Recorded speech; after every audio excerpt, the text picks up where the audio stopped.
Okay, if you wouldn't mind, say your name and then ask your question.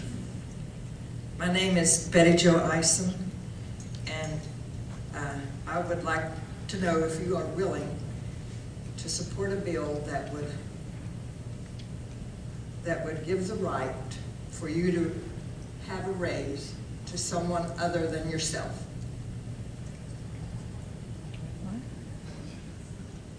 Okay, and we're going to start since the last question started with Patricia Levinson. We'll start with David McKinley for that. Can you repeat the question, please? No, you say it. Okay, I say it. What I believe what she was asking was, would you support a bill or a constitutional amendment that would remove the power from Congress to set their own salary and give it to some other entity?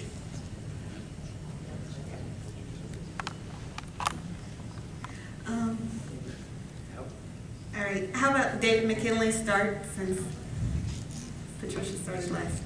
As I understand, there was a question over the salaries, Congressman. Yeah. I'm sorry, I'm very hard of hearing, so.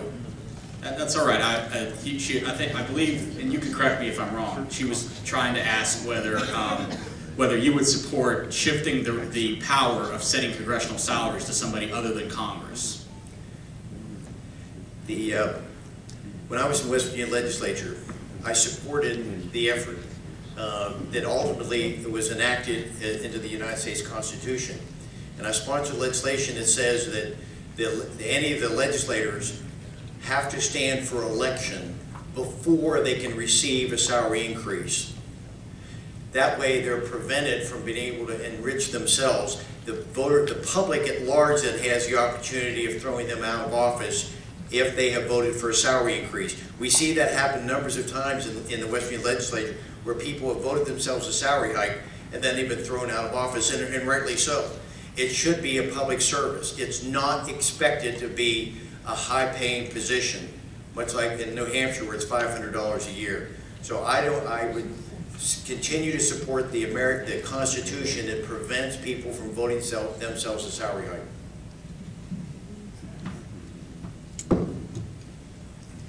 Sarah Manier. I know in West Virginia, they have a commission that recommends pay increases for legislators. It's not the legislators that do it. They make a recommendation, and it's up to the legislators whether or not they want to take up that recommendation. In the 12 years I was in the Senate, we never took it up. When I first ran in '94, they had just given themselves an increase, and I didn't support that.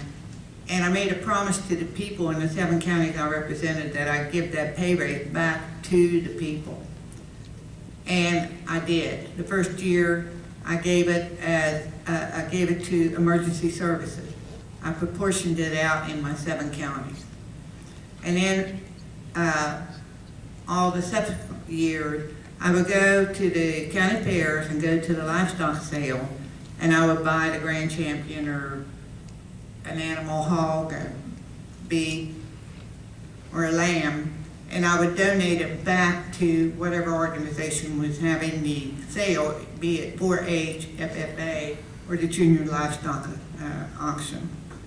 And that way they could sell it and make money for their field trips or judging classes, or they could buy it back for breeding purposes. And I don't think we should be voting on our own pay raise. Now, I cannot tell you how they do it on the national level. I don't know if there's a commission that recommends a certain pay raise, but we are public servants, and we do have expenses, but we don't need to live the high life while we're in Washington, D.C. doing the work of the people.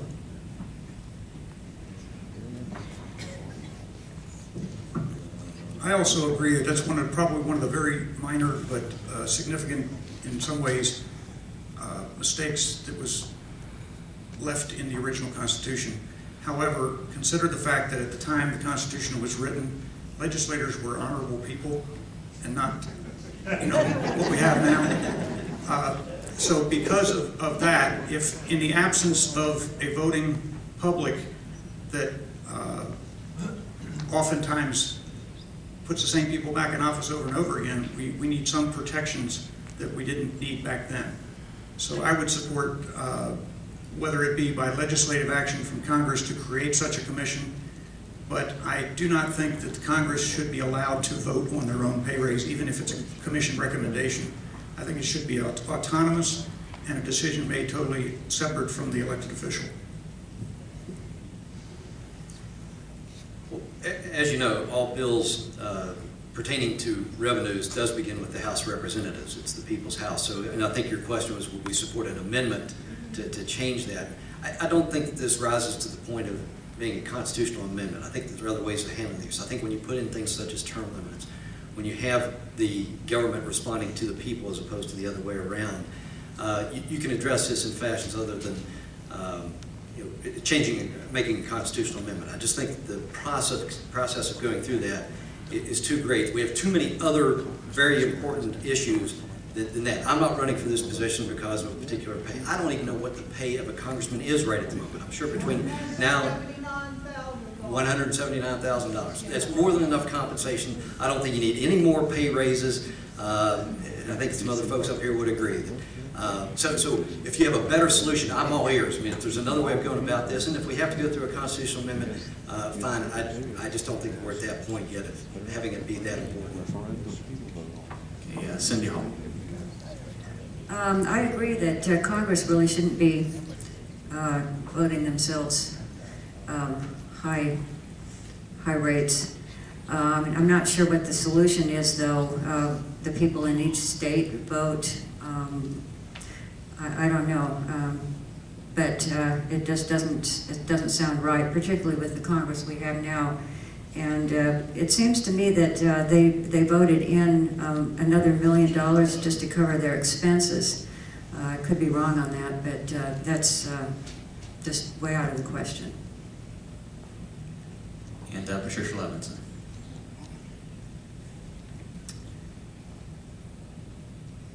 I believe our salaries are on automatic pilot at this time in the Congress, and they need to take that off automatic pilot so that there isn't an automatic increase. The other thing is the 1974 Budget Act needs to be repealed so that Congress can review each line of the budget as they used to do. It had a lot of red lines in it now, but right now a lot of costs are hidden in the budget, and so there needs to be more transparency in that, so that act needs to be repealed.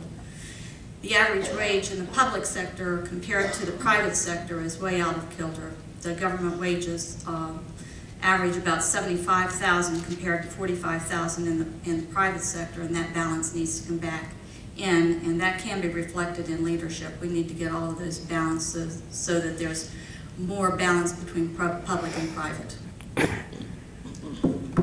All right, let's draw